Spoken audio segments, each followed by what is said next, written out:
Latvijas zelta talantiem iemirdzēties palīdz zelta zivtiņa.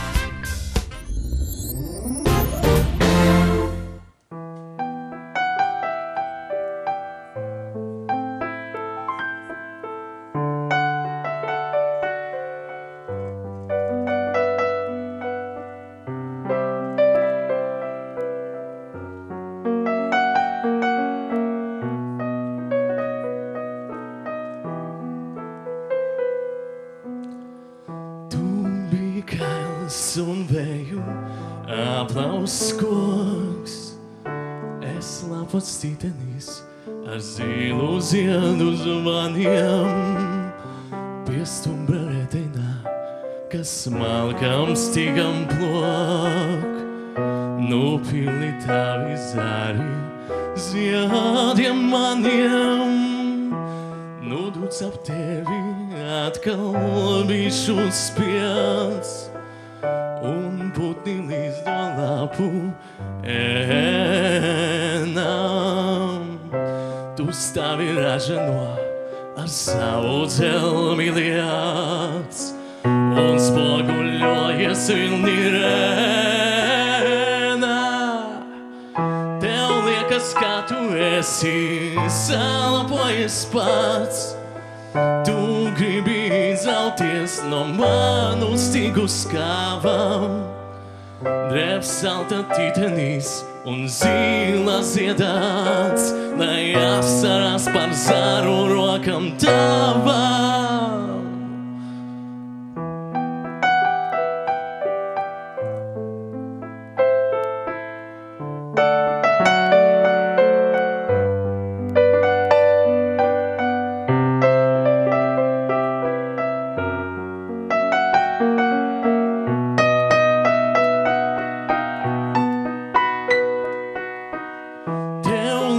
Kā tu esi salapojies pats, tu gribi izrauties no manu stīgu skāvam.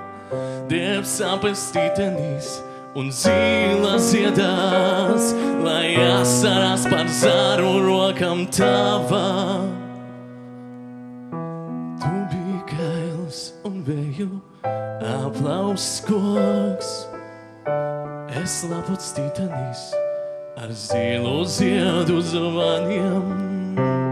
Es aiziet nevaru no tevis sausais koks, lai kails tu nepaliec bez ziediem maniem.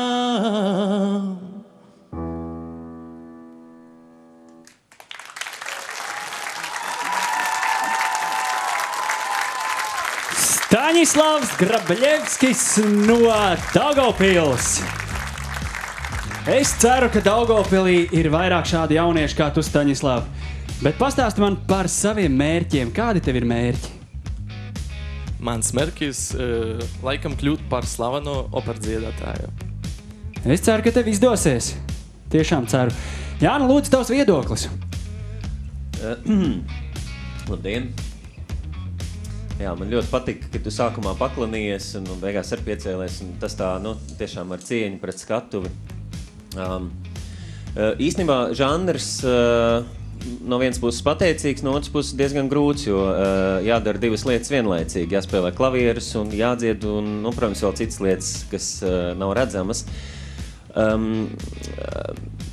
Šoreiz es domāju, varbūt, ka pat būtu bijis labāk, ja tu būtu vienkārši paņēmis fonogrammu, es domāju tādā ziņā apakšu un dziedājis pa virsu, jo bija tiešām ļoti daudz, tu skatījies uz klavierēm, faktiski, ja izpildi šādu tipu skaņdarbus ar klavierēm, tā klavieru partija ir jāiemācās tik labi, lai vispār nebūtu jāskatās, vai ne, un lai varētu tikai domāt par to dziedāšanu.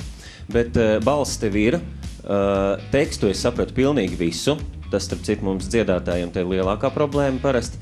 Vienīgais, ja tu gribi būt operdziedātājs, tad es nezinu, tad šis žanrs droši vien tev būtu jāaizmirst un jāiet tajā virzienā, jo īstenībā visu nekad nevar kvalitatīvi izdarīt. Tad, ja tu gribi būt labs operdziedātājs, tad droši vien tev jāskatās tajā virzienā. Varbūt, es nezinu, varbūt tu vari mums parādīt arī kādu, tikai bez spēlēšanas, varbūt kaut kādu no opera repertuāru, kādu pārī. Parādīsi? Varu.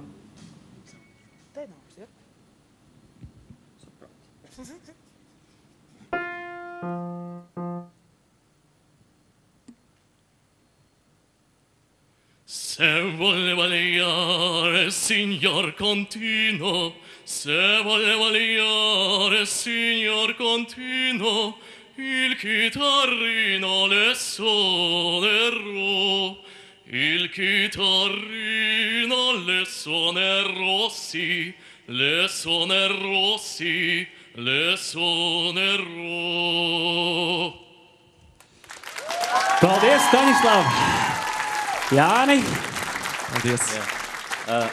Nu, ir redzams, ka tu esi ļoti satraucies, un tas ir tikai skaidrs, mēģini nomierināties. Tas jau ir tikai normāli. Tas ir tikai normāli, bet tas, ko es tev gribu novēlēt, atrast, ja tu tiešām vēlies būt operdziedātājs, atrast skolotāju un iet un mācīties, jo reāli skatoties materiāls, es domāju, jebkurš dziedāšanas skolotājs pateiks, ka balss materiāls tev ir, nu tur tikai ir jāstrādā un jāmācās. Tev nav doma pārcelties uz Rīgu? Nu, bija tas domas. Nu, es domāju, ka visdrīzāk... Jo tev iespējams būs pedagogs. Ja tu vēli... Nē, es operu, diemžēl, nepasniedzu. Tev varēs pamēģināt, tev būs izmēģinājumi trusītis. Jā, bet es zinu tiešām vairākus ļoti labus skolotājus, kas tev varētu noteikt diezgan ātrā laikā. Varbūt pat tev nav jāpārceļas uz Rīgu, jo tomēr eksistē autobusi un vilcieni un varbūt kādreiz arī lidmašīnas lidos. Paldies, Jāni. Jā, lūdzu. Paldies. Tev ir tāda tieksme drusciņā aizpļāpāties. Jā. Jāna, lūdzu! Paldies, paldies, Jāni. Es gribēju pateikt, ka... Nu, lūk, jā, man arī ļoti gandarīja un sirdi sildīja un patika tavs priekšnesums. Man kā nopelniem bagātai mūzikas kritiķei tomēr bija tāds bišķītiņa iebilde par to stāstu. Nu, respektīvi, ka citreiz tas frāzējums bija tāds, ka īsti nevarēja neatbilstoši tam saturam. Kā tev? Nu, labi, tu zini, es kaut kā neklausījos, ko tu teici, bet droši vien, ka pareizi. Tas man tā salikās. Visā gadījumā ļoti forši tu dziedi gan šajā popu, gan arī operas manierē. Paldies. Saprotiet, kā ir žūrija nekad nevar sastrīdēties, jo viņi viens otrā vienkārši neklausās. Bet, ja mēs atklāti, es klausījos, ko tu teici, bet neko nesapratu. Agri, lūdzu, tavs viedoklis. Es gribēju pasmieties ar visiem pāriem un aplaudēt, bet es atkal nedzirdēju, ko tu beigās teici. Tāpēc, ka es biju koncentrējies uz to, kas man jāsaka. Labvakar, mīļie skatītāji, labvakar, klātesošie, labvakar, Staņislav. Un es gribu pateikt paldies par priekšnesumu. Priekšnesums bija labs un vienīgais, kad es Jāni tiešām, kā tu par to tekstu teici, es ceru, ka es nebūšu baigi skarbais, bet vārda Vītenis vietā es dzirdēju kaut kādu citu kaut ko. Tītenis? Tieši tāds arī ir? Jā, tā tas ir. Nu labi, es atvainojos. Agri, tu esi dejotājs, viss kārtībā. Okay. Viss kārtībā. Tu man jāpaklausās tā dziesmiņa vēlreiz kādā. Nē, šī dziesma ir par kāpostu vīteņiem. Nu,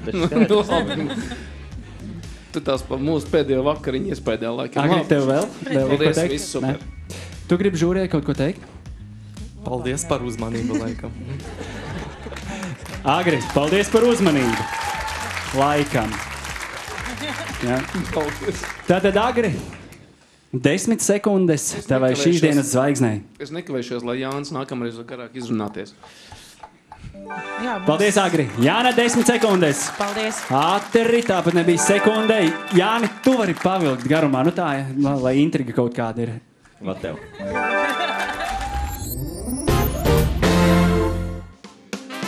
Latvijas zelta talantiem iemirdzēties palīdz zelta zivtiņa.